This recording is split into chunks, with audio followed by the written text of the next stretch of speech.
এই চ্যানেলটা দেখুন, ডিকোডিং ওয়াইটি। এই চ্যানেলের সাথে তো আপনারা ইতিমধ্যে অনেকে পরিচিত, যেখানে খুব অল্প সময়ে স্বল্প কিছু ভিডিও দিয়ে ইউটিউবে লাখ লাখ সাবস্ক্রাইবার এবং ভিউজ গেইন করে নিয়েছেন।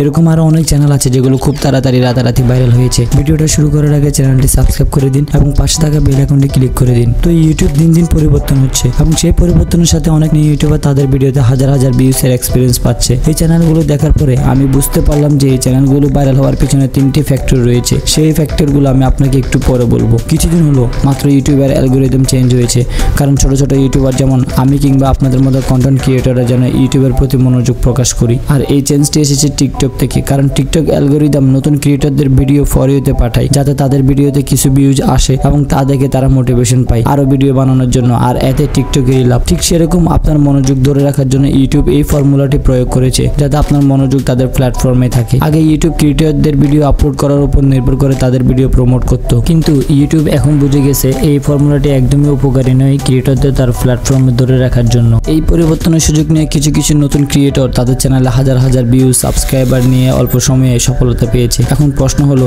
আপনি কিভাবে এই পরিবর্তনের সুযোগ নেবেন? বলতে গেলে এটা আসলে আপনার পরবর্তী কয়েকটি হাই কোয়ালিটি ভিডিওর উপর নির্ভর করবে। তাহলে এখন প্রশ্ন হলো, কিভাবে বুঝবেন আপনার ভিডিও হাই কোয়ালিটি সম্পন্ন কিনা? ইউটিউব ভিডিও কোয়ালিটি 3টি ফ্যাক্টরের উপর নির্ভর করে: অ্যাভারেজ ভিউ ডিউরেশন, টাইটেল আর থাম্বনেল। যদি আপনি এই 3টি ফ্যাক্টরের ভালো ব্যবহার করতে পারেন, তাহলে আপনার যদি 0 সাবস্ক্রাইবারও থাকে, ইউটিউব আপনার ভিডিও লাখ লাখ মানুষের কাছে পৌঁছাবে। উদাহরণস্বরূপ আপনি এই চ্যানেলগুলো দেখতে পারেন যারা কিনা এই 3টি ফ্যাক্টরের ব্যবহার করে আজ lakh lakh subscriber views gain করেছেন। তাহলে এখন আপনি কি করতে পারেন? আপনার ইন্টারেস্টের উপর ভিত্তি করে একটি টপিক সিলেক্ট করুন এবং তার উপর ভালো একটি স্ক্রিপ্ট লিখুন ও ভয়েস ওভার দিন এবং একটি ক্যাপটিভেটিং ভিডিও এডিটিং করুন, যেন আপনার ভিডিওর উপর ক্লিক করা মানুষজন আপনার পুরো ভিডিও দেখে। আর খেয়াল রাখবেন, আপনার টাইটেল এবং থাম্বনেল এমন ভাবে করবেন যেন মানুষ আপনার ভিডিওর প্রতি আকৃষ্ট হয়। মোবাইল দিয়ে ভিডিও এডিটিং এর জন্য আপনি ক্যাপকাট ব্যবহার করতে পারেন, থাম্বনেল বানানোর জন্য আপনি পিক্সেল ল্যাব ব্যবহার করতে পারেন, ভয়েস ওভারের জন্য আপনি মোবাইল অথবা ভালো কোনো মাইক্রোফোন ব্যবহার করতে পারেন। আজকের মতো এই পর্যন্তই, দেখা হবে আগামী ভিডিওতে।